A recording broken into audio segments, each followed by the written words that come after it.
Não sei, mas eu achei que nenhuma das equipes estava realmente ali na disposição, naquela vontade, né, de mudar uma história.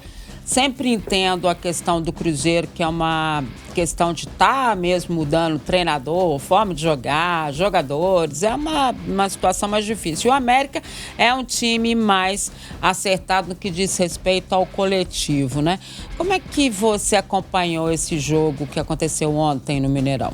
A gente criou uma expectativa muito também pelo que foi apresentado naquele jogo da primeira fase, né? Aquele 1-1 que foi, para mim, o jogo mais movimentado, o jogo mais interessante do campeonato, dos que eu vi, claro, não vi todos dentro do Campeonato Mineiro, mas achei o jogo mais interessante aquele 1-1 no Independência, com várias alternativas. O América sai na frente, tem até a chance de fazer 2-0, o Cruzeiro busca o empate e tem várias oportunidades também de poder empatar, empata lá no finalzinho com o Bolassi, mas ontem, realmente, de fato, foi um jogo que tecnicamente faltou muito. Se teve muita disposição, e aí acho até que teve mesmo muita disposição das equipes, mas tecnicamente acho que faltou bastante. Os dois times acabaram encontrando o gol, né? O Cruzeiro entrou um pouquinho diferente do que a gente vinha esperando e até imaginava, né?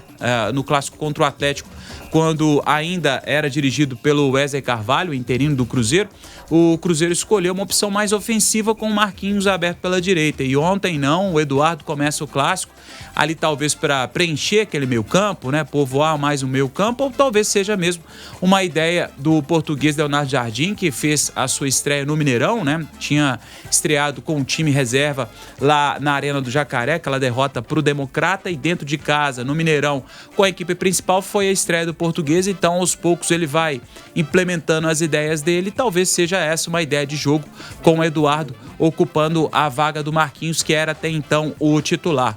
E aí o Cruzeiro com muita dificuldade para poder entrar na zaga americana, muito bem postada. Aliás, vale destacar o sistema defensivo do América, muito bom, né?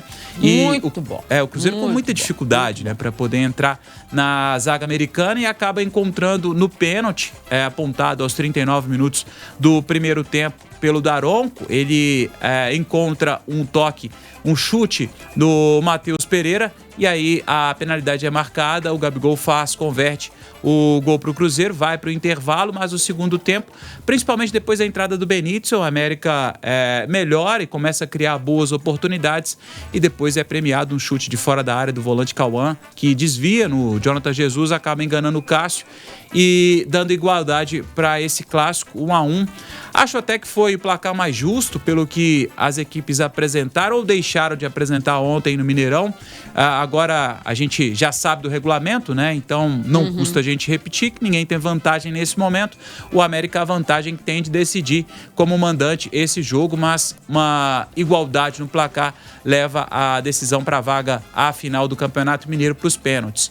O Cruzeiro tem, enfim, uma semana para poder pensar e trabalhar com o Leonardo Jardim, né? Que Ele não vai jogar a Copa do Brasil, né? O Cruzeiro já entra na fase das oitavas, né? Por ter classificado em 9º lugar do Campeonato Brasileiro. Por isso tem essa semana para poder preparar o time. Trabalhou hoje pela manhã. É claro que os jogadores que participaram o maior tempo do Clássico não fizeram essa preparação e amanhã tem folga.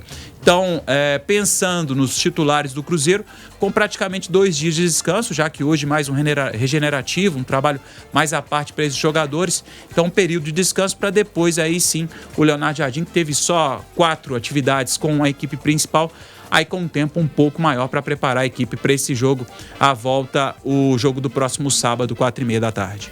Ô, Rafa, a gente tem acompanhado uma insistência muito grande do torcedor do Cruzeiro de querer uma coisa mais de imediato, né? A gente sabe que isso não vai acontecer. Você comentava comigo antes do programa começar que você tem acompanhado as entrevistas do Jardim e tem gostado do que ele tem falado, né? E me chamou a atenção uma coisa específica: não vou mudar características de jogadores. Isso já tá ótimo, né? Porque treinador que chega aqui querendo mudar características de jogador não tem como, né? Ou você faz um esquema com os jogadores que você tem e aí você tenta tirar o melhor deles. Para mim, esse é o treinador, né? Aquele que chega tentando mudar todo o esquema do jogador, a forma de jogador, daquilo que você tem à disposição, é muito complicado. Muito complicado. E aí, obviamente, a torcida vai segurar mais ali, né? Vai ficar mais no pé do treinador.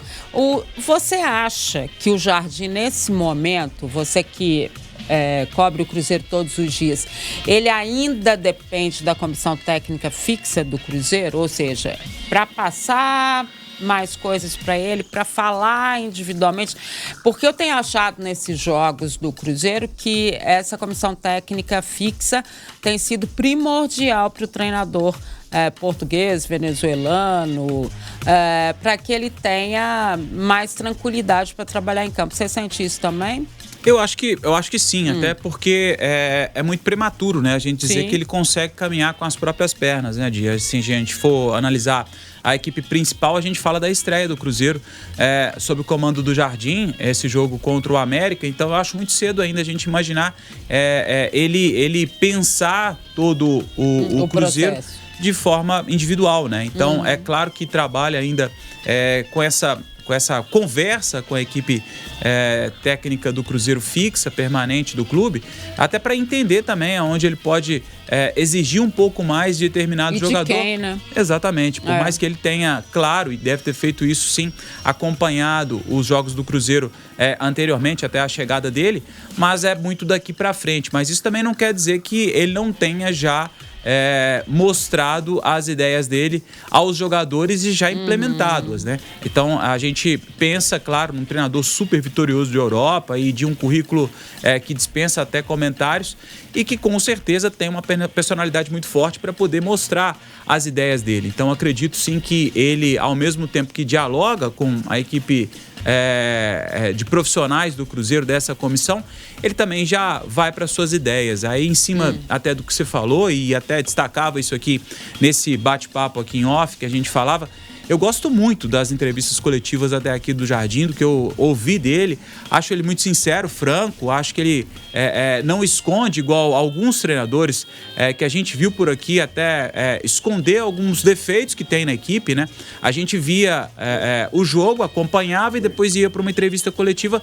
Parece que a gente tinha acompanhado outro jogo, né? O Cruzeiro tinha jogado super bem. O Cruzeiro, ele não faz questão de esconder os erros, ele aponta eles. Inclusive, um deles, dessa frase que você citou, foi em cima de uma pergunta que fiz para ele, porque ele termina um jogo com 3 paradas, mas só 3 substituições. Ele tinha mais 2 para fazer. Verdade. Então tinha expectativa de que o Caio Jorge pudesse entrar e outros jogadores, né, pudessem entrar também para, quem sabe, tentar buscar essa vitória no primeiro jogo.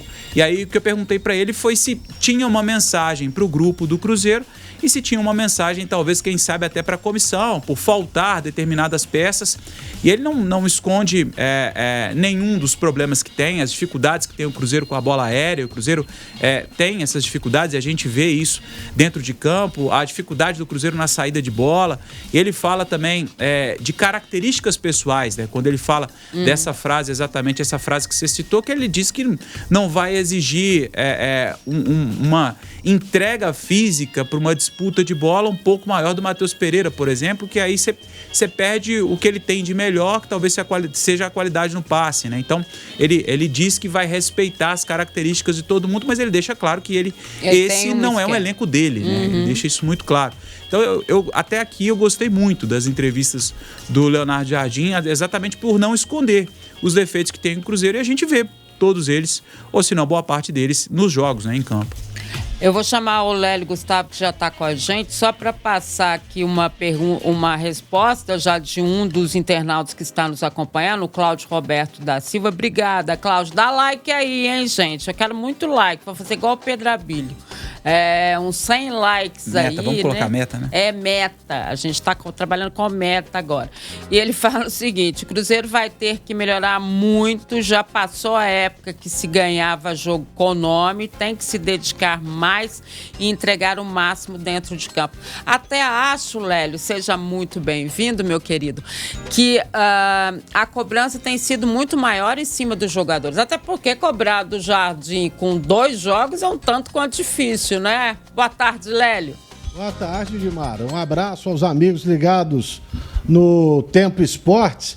Olha, é o seguinte, ontem mesmo, após a partida, o Gabriel Barbosa, o próprio Dudu, depois, lá na zona mista, a gente até hoje reprisou a fala dele para o Rafa Nobre ali na zona mista sobre os 3 técnicos do Cruzeiro com um pouco mais de um mês de trabalho nesta temporada 2025. Pode parecer uma desculpa, mas não é.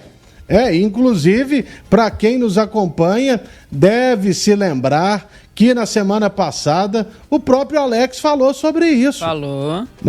Um cara tem uma ideia, o outro tem outra, e agora já é outro com uma ideia mais diferente ainda. Então, é difícil, né? Tem jogadores que conseguem assimilar rapidamente o que quer o treinador, outros não.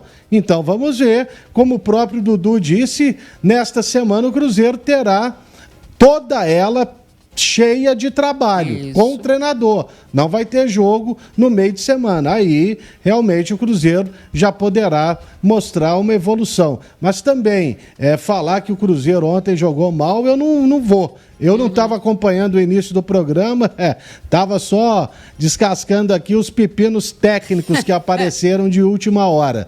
Mas, de qualquer maneira, eu achei que o Cruzeiro até... foi o merecedor de um resultado melhor, conseguiu encurralar o América, principalmente no segundo tempo, e o Matheus Mendes, de novo, acabou se destacando, né, num jogo contra o Cruzeiro, e agora fica a decisão para o Horto no sábado à tarde.